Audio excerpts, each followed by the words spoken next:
सीताराम जय जोहार संगवारी हो। स्वागत है आप मन के मोर मिनी व्लॉग में। अभी सुबह के टाइम हो है और हमन घर जाए के तैयारी करत हन।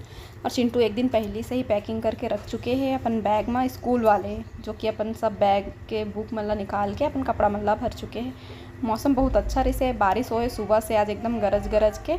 और बार हमन आगे रहन बस मोर चिंटू अपन चेहरा छुपात रहे, मस्ती करत रहे। ओकर बाद फिर थोड़ा दूर जाए के बाद ओला नींद आए लगी से और आँख मुँह खोल के दोनों ही सोते मोर बेटा और लाड लड़ात रहे। तो पता चल गई से कि मम्मी हाँ मस्ती करत है इसे करके। तो फिर उठ गई से हो अपन पेंडारी से निकला था ना। अभी फिर आगे कंडक्टर तो अभी मैं टिकट कटात हूँ अपन साथ साथ चिंटू के भी।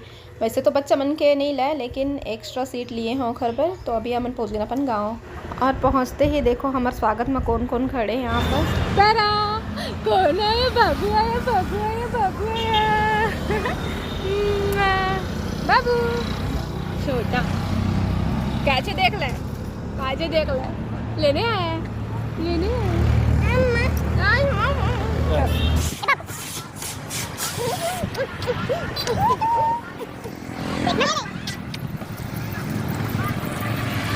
दे जिया खवैया है सबको ये दे आना का एक कन बोरिया भी इस तरह लेके बैठे।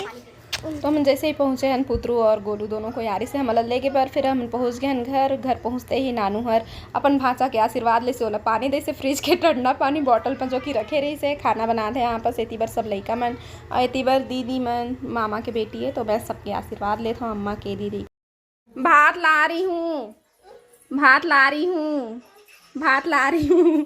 कहता है खाएगा। देखो आलू भी है, आलू आलू खाएगा, भात खाएगा, भात। बैठो गरम है, हाँ गरम। चलो फूंक मारेंगे, फूंक मारो, फूंक फूंक। गरम नहीं क्या बेटी? तो सुबह के टाइम तो कट गए से दोपहर के हमन वही नहाए खाए के बाद थोड़ा से बैठ के गोठियाए बताए हैं। ओकर बाद फिर आराम करत रहे। फिर शाम के टाइम उठे हैं। अभी शाम के टाइम हो चुके हैं। तेल लइका मन खेलत है। मैं आगी जलात हूँ, नानू लहसुन प्याज छिलत है। अम्मा इतनी बार कच्चा कच्चा छेना मन ला निकालत जात है। और इतनी बार मैं आगी अंधन कर दिए हाँ। और इतनी बार आते हैं हमारे घर के छोटे से स्पाइडर मैन जो कि बहुत ही ज़्यादा झगड़ालू। सब लइका मन मेरे झगड़ा करी, रोही गाही और फिर मस्त खेल ही। तो ये रही आज के मिनी ब्लॉग। आप उनसे फिर मुलाकात हुई। जय जोहार, जय छत्तीसगढ़।